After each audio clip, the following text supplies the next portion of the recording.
আচ্ছা, আমরা প্রতিদিন সকালে ঘুম থেকে উঠে পরিশ্রম করতে যাই। কেন পরিশ্রম করি? কিছু টাকা ইনকাম করব। এই যে ইনকামের উদ্দেশ্যটা কি? শুধুমাত্র পরিবার পরিচালনা করা না, তার সঙ্গে সঙ্গে কিছু সম্পত্তি বিল্ড করা, কিছু টাকা সঞ্চয় করা, কিছু সম্পত্তিকে আরও বেশি সম্পত্তি আয় করার উদ্দেশ্যে বিনিয়োগ করা। আর সেটা যদি আপনি করতে না পারেন তাহলে জীবনে কখনো ধনী হতে পারবেন না। ব্যাংক আপনাকে কখনো ধনী হতে দেবে না, কারণ ব্যাংক আপনাকে ইন্টারেস্ট কত দেয়? ম্যাক্সিমাম 4 to 6% যদি আপনার রেকারিং ফিক্সড ডিপোজিট ইত্যাদি থাকে। কিন্তু ব্যাংক যখন আপনাকে টাকা দিচ্ছে তখন সে কত টাকা রিটার্ন নিচ্ছে। যদি আপনি হাউস বিল্ডিং লোন নেন 8%, পার্সোনাল লোন নিলে পরে 20%, আমি অ্যাপ্রক্স বলছি আর কি।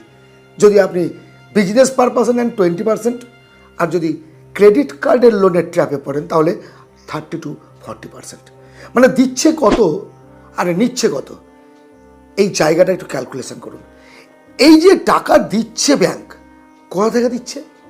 আপনার আমার মতো কেউ সেই ব্যাংকে গিয়ে টাকা ইনভেস্ট করি, সেভিংস করি, ইনভেস্ট বললে ভুল হবে। আর সেই টাকাটা তারা আবার মার্কেটে লোন দিচ্ছে, খাটাচ্ছে, এই নিয়মে তারা ইনকাম করছে। প্রসঙ্গত বলি, তাহলে কি আমরা টাকার ব্যাংকে রাখবো না? নিশ্চয়ই রাখবেন। রাখবেন এমার্জেন্সি ফান্ডের জন্য। যে পরিমাণ টাকা ব্যাংকে রাখলে আপনার 6 মাস বা 1 বছরের খরচ পুষিয়ে যাবে। এমার্জেন্সি ফান্ড, সেটা আপনি ওয়েলথ থেকে, ইনভেস্টমেন্ট থেকে দ্রুত নাও পেতে পারেন। সেই জন্য আপনি একটা ফান্ড, এমার্জেন্সি ফান্ড সেভিংস অ্যাকাউন্টে, এফডিতে, বিভিন্ন জায়গায় ব্যাংকে ফেলে রাখুন। কারণটা হচ্ছে, একটা গাড়ির 4টে নতুন চাকা থাকা, টায়ার থাকাকালীনও একটা স্টেপনি দেওয়া থাকে, কারণ যাতে বিপদে না পড়ে। আপনার বিপদের হাত থেকে বাঁচার জন্য, দ্রুততার জন্য আপনি একটা এমার্জেন্সি ফান্ড ব্যাংকে রাখবেন। তারপরে আসবে সেকেন্ড ধাপ ইনভেস্টমেন্টের। কোথায়? আমার চয়েসের প্রথম ইনভেস্টমেন্ট হচ্ছে সোনা বা চাঁদিতে। সেটা ফিজিক্যাল হতে পারে বা ডিজিটাল হতে পারে।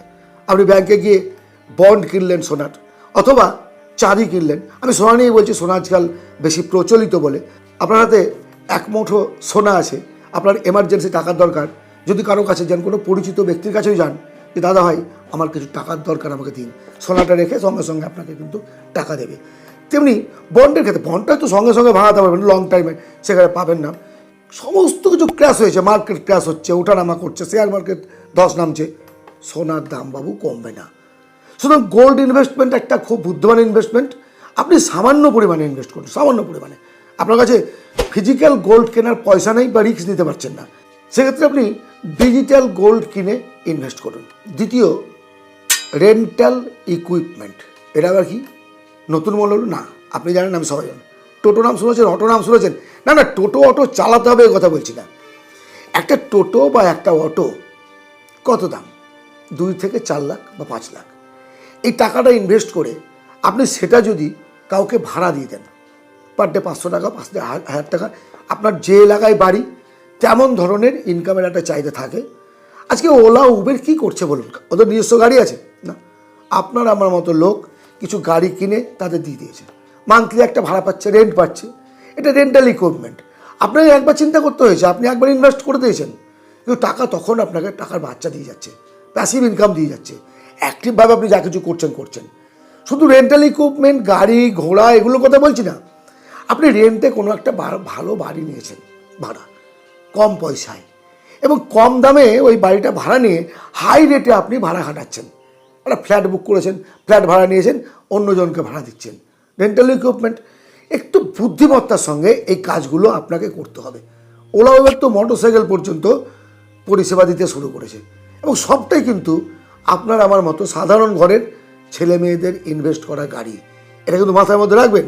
এটা একটা দুর্দান্ত ব্যবসা বর্তমান সময়ের জন্য। অন্যের স্কিলকে ব্যবহার করে নিজের অর্থের উন্নয়ন ঘটানো, এটা কেমন? আমি ভালো ভিডিও এডিট করতে চাই, আমাকে শিখতে হলো।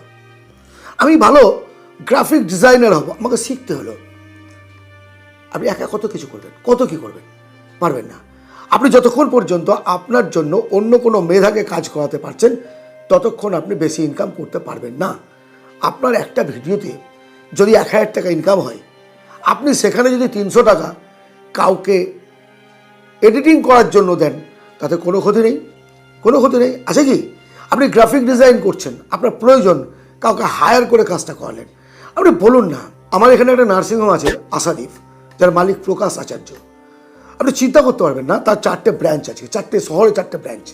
তিনি ডাক্তার নন, কিন্তু তার আন্ডারে কয়েকজন ডাক্তার কাজ করছে, কয়েকশো কর্মী কাজ করছে। তিনি কিন্তু ডাক্তার নন। অর্থাৎ ডাক্তার, নার্স সমস্ত কিছুকে নিয়ে একদম মেডিকেল প্রফেশনে এসে ঢুকে গেছে।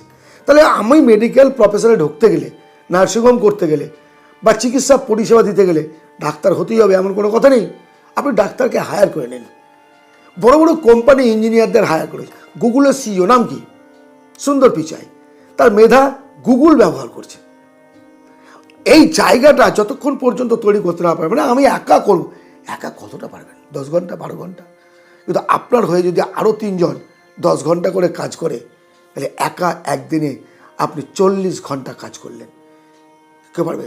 ধনীরা এমনি ধনী হয় না, তারা রিস্ক নিতে পারে, তারা অত ঝামেলার মধ্যে যেতে চায় না, তারা সব কিছু নিজে হ্যান্ডেল করতে চায় না। তারা চায় একজন সঠিক লোকের বিনিময়ে সঠিক পদ্ধতিতে সুন্দরভাবে কাজ তুলে নিতে। আলোচনার লাস্ট ইনভেস্টমেন্ট এবং আমার খুব প্রিয় ইনভেস্টমেন্ট, সেটা হচ্ছে ল্যান্ড। আপনি বলবেন, দাদা ল্যান্ড তো রাজনৈতিক পরিস্থিতির উপর নির্ভর করে, ঝামেলার জায়গায়, এই জায়গা অমুক জায়গায়, হ্যাঁ, কাগজপত্র দেখে শুনে বুঝে নিতে হবে। আর ল্যান্ডের ব্যাপারে যে ধারণা আপনাদের আমাদের আছে, মোটা টাকা ছাড়া ল্যান্ডে ইনভেস্ট করা যায় না, এটা ভুল ধারণা। আপনি ল্যান্ডটা বাড়ি কেনার জন্য কিনছেন না, ব্যবসা করার জন্য। তাহলে আপনি যখন উদীয়মান কোনো শহর, উদীয়মান কোনো জায়গা, অন্তত রাস্তার ধারে ভালো পজিশন দেখে একটা জায়গা কিনবেন, দাম কম পাবেন, বাইরে একদম শহরতলির বাইরে গিয়ে, দূরে কোথাও, একেবারে তো চাঁদে গিয়ে বলছি না আমি, একটু এলাকার বাইরে, অথচ রাস্তা আছে, দেখবেন ওই জায়গাটা 5 বছরে আপনাকে অনেক টাকা দেবে। এখন ওই টাকাটাই আপনি জোগাড় করতে পারছেন না, বেশ 2 জন 3 জন 4 জন মিলে ইনভেস্ট করুন, ইনভেস্ট করে কিনুন। যে সমস্ত জায়গার দালালরা জমি দালালি করছে, কজন টাকা ইনভেস্ট করেছেন? দেখবেন যে একজন ডিল করছে, তো সেখানে ইনভেস্ট করেছে 20 জন। প্রফিটটা সেভাবে ভাগ করে নেয়। সততা রাখতে হবে, জেনুইনিটি রাখতে হবে, টাকা কেউ দিতে পিছিয়ে আসবে না। একা পারছেন না, দরকার নেই, আপনি তো মাথা বলেছেন। ল্যান্ডের বিজনেসেও কিন্তু প্রফিট ভালো আছে এবং এই বিজনেসটাও আপনি করতে পারেন।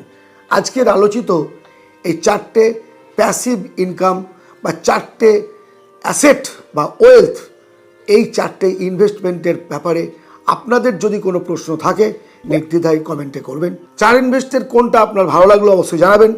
আলোচনাটি ভালো লাগলে শেয়ার করুন বন্ধুবান্ধবদের মধ্যে এবং লাইক করুন, সাবস্ক্রাইব করে রাখুন চ্যানেলটিকে।